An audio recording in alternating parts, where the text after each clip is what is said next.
the 25-yard line. 3 yards is half of what they needed. Now can they get the other 3 here on third down? The Broncos going dime. 2 extra defensive backs for third down. Playing pass all the way. Well, so many times we look at... Trying to get it to Jackson, and it's intercepted. Picked off by the free safety, Eric Berry. And the return will stop them well inside their own 20 at the 15-yard line. Now we take a glance at the offense as they work their way back out for their first possession of the second half. Their defense did its job, yielded no points. Now it's the offense's turn.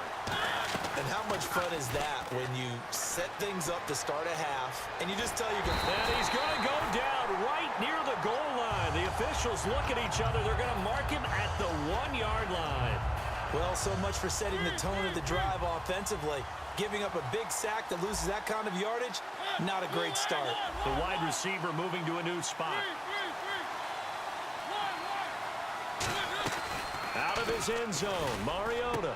The tight end Kelsey has it over the middle. Give him 18 yards on that one, and that's going to lead to a third down. So on that play, defense was in the zone. They ran a crossing route offensively, but the defense there, you got to be good with communication, don't you? You certainly do, and it's not something that is really evident when you watch it on the screen. But everyone's talking, communicating, pointing, and it keeps you from chasing receivers because you have a specific zone you have to cover. When a receiver's in your zone and he crosses to another one, you got to let your guy know.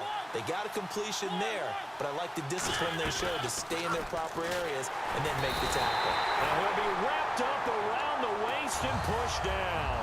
Leonard Williams in there to sack him for a loss of 6. And Detroit getting set to go now. Looked like they had something going last drive. And he takes this one in for a Lions touchdown. A great effort there. 14 yards. And the Lions are in for 6. And he's got it. It's now a 14-7 ball game.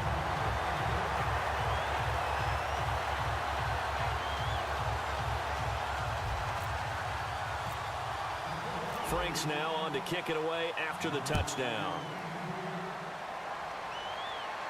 This is taken about 7 yards deep. And no run back here. This will be a touchback, and it comes out to the 25-yard line. And Denver getting set to take the field.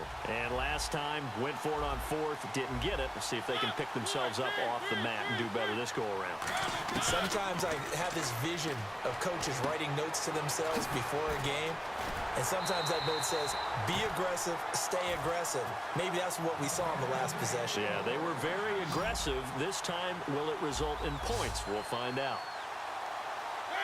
And he motions the wide receiver. Now a play fake here on first down. And no escaping this time as he'll go down. They got him for a sack. Leonard Williams in there to get him for a loss of 5.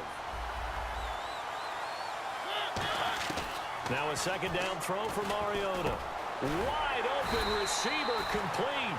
And he'll get it down to the 47 here. Third down and 3.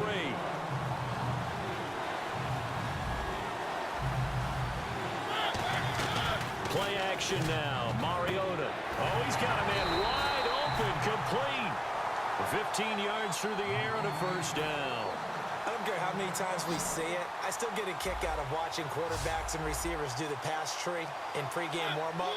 But I always remember that when we go to practices, we see that after practices as well. They really tune it up, don't they? They tune it up. They know why they do it for these situations. First down. And they build that trust, and that's why they're able to find him in this type of a situation. And no escaping this time as he'll go down. They got him for a sack. And plays like that really hurt play calling. They had a really nice gain on the previous play, but gave about half the yardage back on the sack. Excellent pressure up front. Nowhere to go with the football. Down he goes. To the right side, it's Kelsey. 4 yards on the pickup, and that'll make it 3rd and 13. And the offense moving quickly to the line. In motion left goes Hilton. 3rd and long here for Mariota. Caught left side by Hilton. And he's brought down after a good gain. The 21 yards there as they convert on 3rd. Well, the advantage has certainly shifted to the defense as we began that third down play, and they found a way to foil it and pick up a first down. And no escaping this time as he'll go down. They got him for a sack. It'll be a loss of 10, and it'll bring up second. It's interesting, partner, that most defenses try and guard the 35-yard line actively because they think the way kickers are nowadays, about a 52-yard field goal, they're kind of giving up points. But you get even deeper into territory, you get into the red zone, they're going to guard it even more, which means more pressure, more blitzing. And the wideout in motion. Second down, Mariota. Oh, he'll want that one back. Incomplete. He doesn't drop too many in that department. Third down. It appears that the pressure is affecting him today. Normally, he knows exactly when to get rid of the football, but today, because he's been hit a few times, he's getting rid of it a little bit too quickly. Back to throw. And, a crusher there as it's intercepted. Picked off by the former first-round pick, Kevin Johnson. And Detroit getting set to go now. They have the lead, still a one-possession game, but the defense got the stop. They've got the football now, just salted away, right? Exactly. That's all the defense is counting on from their offense. They did their job in a big way. You know they're over on the sidelines now starting to take their tape off, and, hey, we've done this thing. The offense has to put it away, and that means ball security. Yeah. Now the Broncos are going to take a timeout. It's just their first. They've got two more to use here in the final stages. And that's exactly what you want on a first down run. Pick up 5 yards, bring up 2nd and 5. The defensive line, though, And now the Broncos will burn another timeout here. That'll be their second, so one more chance to stop the clock here, and we'll be back. Get ready. They'll try and run for it. Here's Williams. And this play will be blown up. He'll lose yardage back at the 38. Losing 2 yards that time, and now it's 4th down.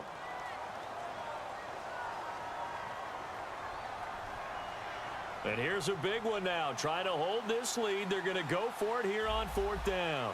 They come out with 1 back and 3 tight ends. Here's Palmer to throw. Out to the left here to Reed. Jason Garrett might be wanting to reconsider the decision to go for it there. And the Broncos will take over on downs. So the Broncos coming out now. And the interception last time on the opponent's side of the field. Certainly not what they wanted. Put it mildly, that is so frustrating because that signifies there's a drive going on. You're in a good spot, great place to run some of your best offense. Instead, they turn the ball over. Yeah, turned the ball over last time. See if they can avoid doing it here.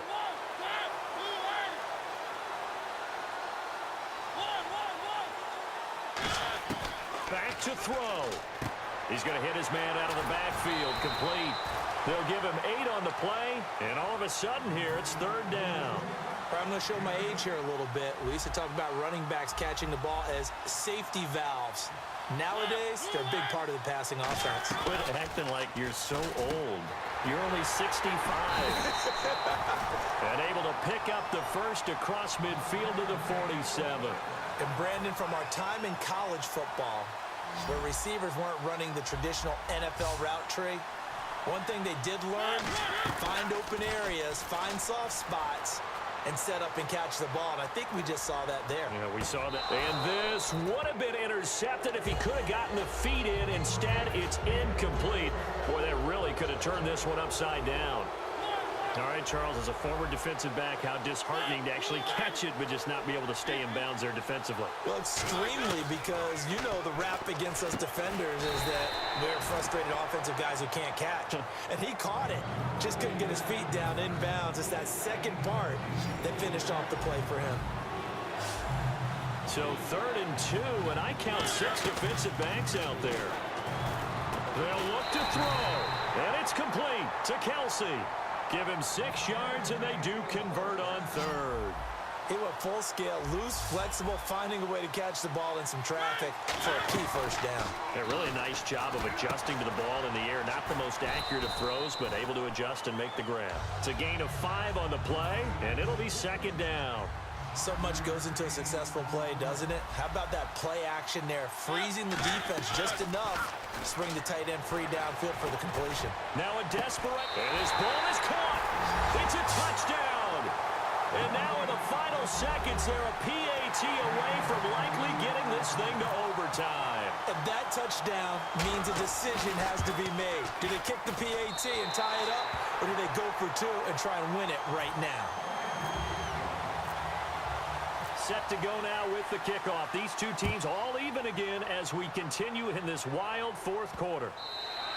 And they will not get a chance to return this one as it's through the end zone for a touchback. And Detroit getting set to go now. They have a little bit of time here to get into field goal range. Not much. A tie game, you don't want to do anything crazy, right? I agree with you on that one. Risk reward, okay? If you go for it, what is the absolute reward on this? But the risk is probably greater. And this is going to be intercepted. Picked off here by Aaron Colvin. And he'll get this back to the 32-yard line. And Denver getting set to take the field. They have to kick it here, right? I mean, no question. Yeah, no doubt about it. This is special teams time all the way. Coaches have it on their play sheet. This amount of time, you don't take chances. Looking at the cheat sheet, see what they do. And he missed it. That was neither far enough. It wasn't even on target. It's no good. It's a little teaching moment here. Overtime rules. Remind us how this goes, partner. Okay, so in the past, we had sudden death. First team to score wins, but no longer. Now, if the team receives the ball, scores a touchdown, they win the game. If they kick a field goal, though, or don't score, the other team gets a possession. And after both teams get a possession, then we're into sudden death. First team to score wins the game. So out now come the Lions. They control their own destiny here. They have the football in overtime. Obviously, a touchdown would win it.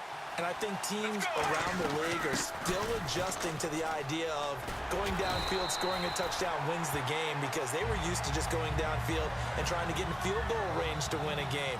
Still having to make that transition. Let's face it now, the ones who are doing it best know they need to go down, attack, put the ball in the end zone, and not leave it up to a field goal and give the other team a chance. Yeah, as we said, they control their own destiny now. A good run there on first down, and it'll leave them with a 2nd and 2. Some runs are blocked so well, you almost forget that someone has to carry the ball to gain the yardage.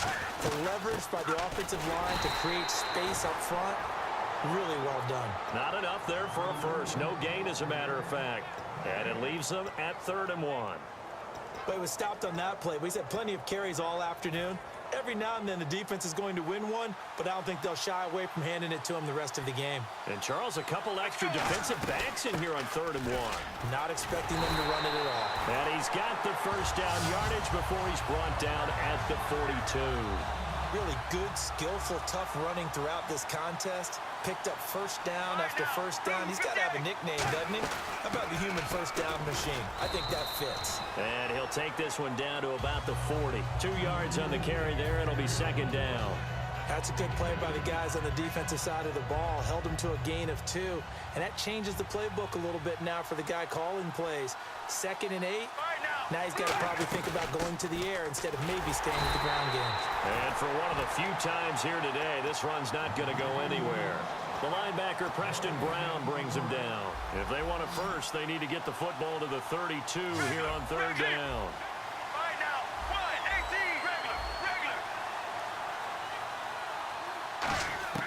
First throw in overtime now for Palmer. And he couldn't hang on to it through the contact. Incomplete. Normally, he's pretty reliable. Usually catches what's thrown to him. On that play, he simply dropped it.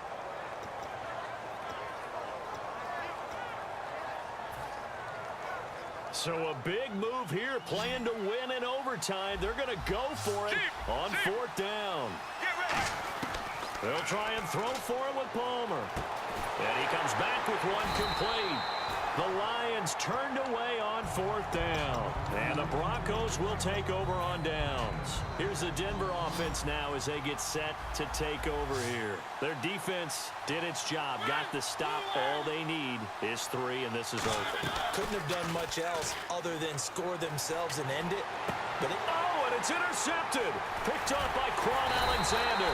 And the return comes to a halt right at the 44-yard line. And Detroit getting set to go now. Neither team scored yet. Now we go to sudden death. Next points win this game. How about the tension right now? It is ratcheted up, isn't it? Through an opening, and there he goes. And he's into the end zone for the touchdown, and the game